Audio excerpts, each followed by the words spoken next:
Hello and welcome. स्वागत है आप सभी का हमारे YouTube चैनल संस्कारी बालक में। दोस्तों 2026 का 3 महीना बीत चुका है। इस दरमियान बहुत सारे वेब सीरीज रिलीज हुए हैं और हर एक वेब सीरीज का इंडिविजुअली रिव्यू करना थोड़ा सा मुश्किल है, क्योंकि कई वेब सीरीज होती हैं पार्ट्स में रिलीज होती हैं, कई एपिसोड वाइज रिलीज होती हैं। ऐसे में पूरा वेब सीरीज का रिव्यू देना थोड़ा सा मुश्किल लगता है, क्योंकि पूरी कहानी और पूरा वेब सीरीज देखे बिना रिव्यू दे देना खाली व्यूज के लिए, ये तो बेईमानी होगा अपने दर्शकों के साथ। तो इसलिए हम कोशिश करते हैं कि महीने 2 महीने जैसा भी वेब सीरीज कंप्लीट हो जाता है तो एक साथ इन वेब सीरीज का रिव्यू लेके आ जाएं या इनका जो एक कंपाइलेशन लेके आ जाएं, ताकि आप लोगों को एक आइडिया हो सके। तो चलिए शुरू करते हैं आज का एपिसोड। इस सीरीज में पहली जो OTT है वो है NMX सीरीज। आप सबको पता होगा कि ये नीला नाम्बियार की OTT है और इसमें वो शॉर्ट मूवी टाइप की बनाती थी। तो इस पे हमने पिछले बार भी वीडियो बनाया था, मगर इस बार जो उनकी वेब सीरीज आ रही है काफी अच्छी है और काफी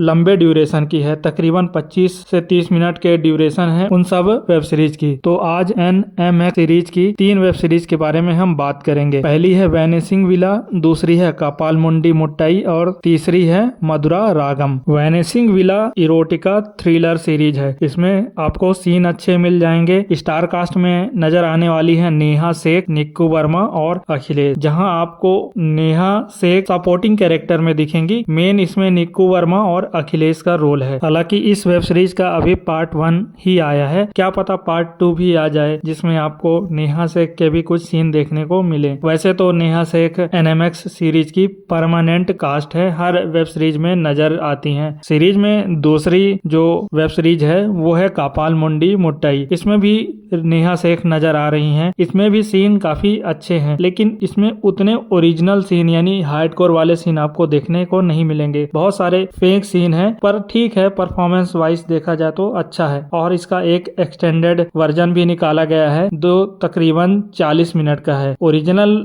जो आप देखेंगे वेब सीरीज वो 25 मिनट के करीब है और जो एक्सटेंडेड है वो 40 मिनट का है। लिस्ट में तीसरी वेब सीरीज का नाम है मधुरा रागम। इस वेब सीरीज में आपको शेक्सपियर त्रिपाठी और शेरू सिंह राजपूत नजर आने वाले हैं। ये सीरीज भी काफी अच्छी है, टाइमिंग भी बढ़िया है। जैसा कि लास्ट टाइम हमने बोला था कि नीला नाम्बियार को अपनी वेब सीरीज का जो है टाइमिंग या ड्यूरेशन बढ़ाना चाहिए, और इन तीनों वेब सीरीज में आप देखेंगे तकरीबन 25 मिनट के करीब इनकी वेब सीरीज है, और एक्सटेंडेड वर्जन देखेंगे तो वो भी अच्छा खासा 40 मिनट का निकल के आ रहा है। इस वेब सीरीज में भी देखेंगे आप कि शेक्सपियर त्रिपाठी तो काफी अच्छे परफॉर्मर हैं, हालांकि हाइप ज्यादा करते हैं पर परफॉर्मेंस उनकी ठीक रहती है। और इसमें आपको हार्डकोर सीन भी देखने को मिलेंगे। बैकग्राउंड अच्छा है, सॉफ्ट है, धीमा है, सीन्स को एलिवेट करता है। और कलर ग्रेडेशन देखेंगे तो जिस हिसाब से इन्होंने सीन को शूट किया है वो काफी अच्छा निकल के आया है।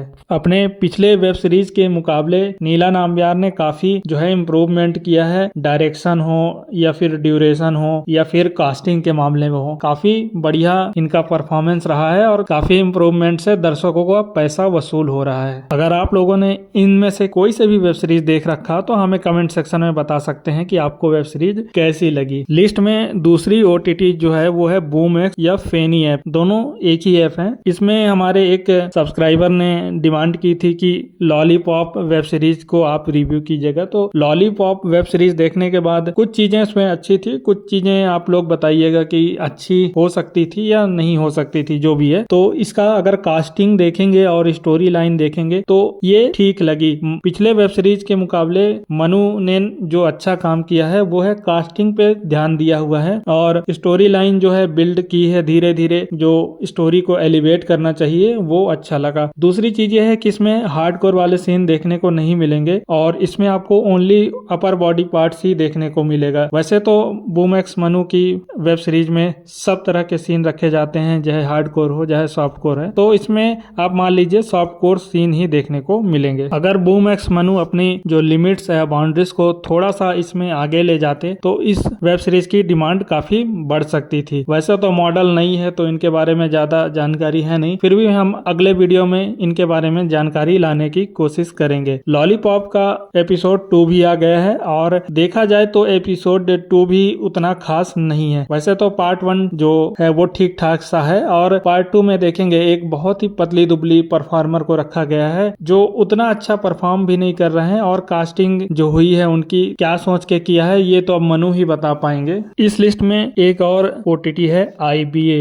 इस OTT ने अभी हाल ही फिलहाल में माया मोह नाम से एक वेब सीरीज निकाली है जिसमें आपको सहेली मैत्रा नजर आने वाली है। सहेली मैत्रा काफी दिनों बाद नजर आ रही है और इतने दिनों के बाद नजर आने के बाद भी उनका परफॉर्मेंस वही है, काफी इरोटिक परफॉर्मेंस देती है, मगर आपको इनके केस में भी सेम हार्डली कोई अच्छा सीन देखने को मिलेगा। सीन कहने का मतलब जो है अनकट टाइप का या फिर सॉफ्ट कोर वाले सीन है वो देखने को आपको बहुत कम ही मिलेंगे। सीरीज अच्छी है मगर थोड़ा सा सीन वगैरह को और अच्छे तरीके से फिल्माया जा सकता था तो मजा डबल हो जाता। खैर, आप लोगों ने अगर सहेली मैत्रा का परफॉर्मेंस देखा है तो आप हमें बता सकते हैं कि उनका परफॉर्मेंस कैसा लगता है। लिस्ट में आगे पॉपुलर OTT है मूड एक्स। इसमें आपको हर महीने के 3-4 वेब सीरीज देखने को मिल जाएंगे। उनमें से कुछ ही अच्छे निकलते हैं, बाकी तो मैंने पहले भी पिछले वीडियो में बताया है कि इनकी कास्टिंग बहुत खराब हो चुकी है। अभी फिलहाल लक्ष्मी अनामिका सिंह की पड़ोस वाली भाभी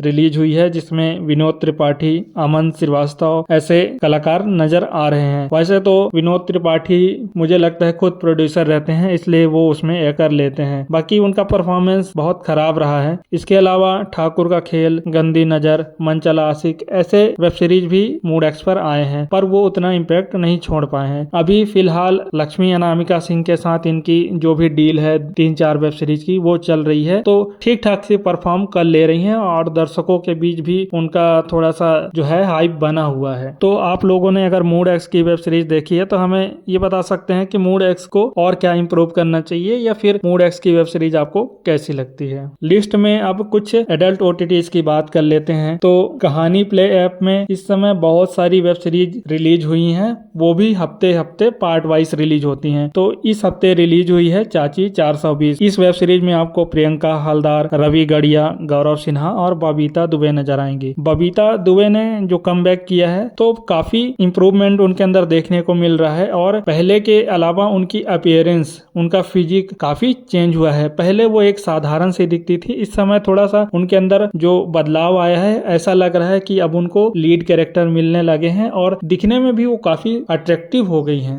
इसके पहले भी सुहाग रात नाम से एक वेब सीरीज आई थी जिसमें नीलम भानुशाली और आलोकनाथ पाठक जैसे परफॉर्मर नजर आए थे। हालांकि कहानी प्ले और डिजायर प्ले लगभग दोनों सिस्टर ऐप हैं और अल्टरनेट तरीके से इनमें वेब सीरीज रिलीज होते रहती है। जैसा कि पहले प्राइम प्ले और हंटर ऐप में होता था, सेम अभी आपको कहानी प्ले और डिजायर प्ले में नजर आने वाले हैं। इसके अलावा डिजायर प्ले में भी एक वेब सीरीज अभी रिलीज हुई है तरक्की नाम से। इसमें साइना खत्री और सुहाना खान नजर आने वाली है। तो ये वेब सीरीज काफी डिसअपॉइंटमेंट है, इसमें आपको काफी कुछ देखने को नहीं मिलेगा। साइना खत्री वैसे भी अब आउट ऑफ डेट हो चुके हैं, वो ज्यादातर अपने यूट्यूब चैनल या फिर पॉडकास्ट पे ज्यादा ध्यान दे रही हैं, वेब सीरीज में उनका ज्यादा है नहीं और अभी फिलहाल वो भोजपुरी में भी ट्राई कर रही हैं। इससे पहले डिजायर प्ले ऐप पर स्ट्रीम हो रही वेब सीरीज प्यास, मस्तानी भाभी और इजाजत ने अच्छा परफॉर्म किया था। जहां मस्तानी भाभी में जोनीता और बबीता दुबे नजर आए थे, वहीं इजाजत में आपको मुस्की उपाध्याय और पूजा सिंह राजपूत नजर आने वाले हैं। इनकी भी कास्टिंग जो है परमानेंट हो चुकी है। एक रवि गढ़िया हो चुके, गौरव सिन्हा और मनीष मिश्रा ये तो मेल कैरेक्टर में फिक्स हैं, कहीं ना कहीं नजर आ जाते हैं। वहीं फीमेल में देखेंगे तो आप प्रियंका हलदार, बबीता दुबे ये जो है परमानेंट कास्ट हो गई हैं और हर दूसरे तीसरे वेब सीरीज में नजर आ रहे हैं। या हो सकता है इनका जो है चैनल के साथ डील हुआ हो, 3 वेब सीरीज 5 वेब सीरीज ऐसे जो है डील हुआ करते हैं, इसलिए ये जो है कंटिन्यूअस 1 2 3 वेब सीरीज में ऐसे नजर आते रहते हैं। इन वेब सीरीज और OTTs के अलावा कुछ बैकअप ऐप और OTT हैं, जैसे कि हो गए खुफिया ऐप, देसी प्राइम हो गए, CRF स्टूडियो और हॉट FM। ये मेन चैनल के अलावा एक जो है बैकअप की तरह काम करते हैं कि अगर भविष्य में कोई चैनल पे बैन लग गया तो वो अपने जो वेब सीरीज या फिर वीडियोस को कहाँ पे रिलीज करेंगे, ताकि जो उनके सब्सक्राइबर हैं, उनके जो कस्टमर हैं, वो कहाँ से उनके वेब सीरीज को, वीडियोस को देख सकते हैं। तो ये एक बैकअप की तरह काम करते हैं। इसके अलावा अक्कू OTT और ट्रू अनकट अगर आप देखेंगे तो ये वेस्ट ऑफ टाइम है और मनी है, क्योंकि इनमें आपको कास्ट ठीक ठाक तो मिल जाएगा, मगर परफॉर्मेंस और जो सीन्स है वो काफी खराब है, और डायरेक्शन का तो आप छोड़ ही दीजिए। तो ये थी 3 महीने के अंदर कुछ वेब सीरीज रिलीज हुई थी, उनके बारे में। अगर आप लोगों ने देख रखा है इन सब वेब सीरीज को तो हमें कमेंट सेक्शन में बता सकते हैं कि वेब सीरीज आपको कैसी लगती है। बाकी इनमें बताने के लिए कुछ है नहीं। अगर आप देखेंगे तो एनिमैक्स सीरीज जो है और डिजायर प्ले, इनमें ठीक ठाक से और वर्थ ऑफ वैल्यू, यानी पैसे का जो आप पेमेंट करके सब्सक्रिप्शन ले रहे हैं उतने का वैल्यू आपको देखने को मिल जाएगा। बाकी मूड एक्स और जो अदर ऐप हैं वो उतने ज्यादा वैल्यू नहीं है आपके पैसे के। तो आप लोग हमें कमेंट सेक्शन में बताइएगा कि आपको कौन सी OTTs के और कौन से वेब सीरीज अच्छे लगते हैं। बाकी यहीं तक था वीडियो कैसी लगी हमें कमेंट सेक्शन में बताइएगा। वीडियो पसंद आई हो तो चैनल को सब्सक्राइब कीजिएगा, वीडियो को लाइक कीजिएगा और ज़्यादा से ज़्यादा शेयर कीजिएगा।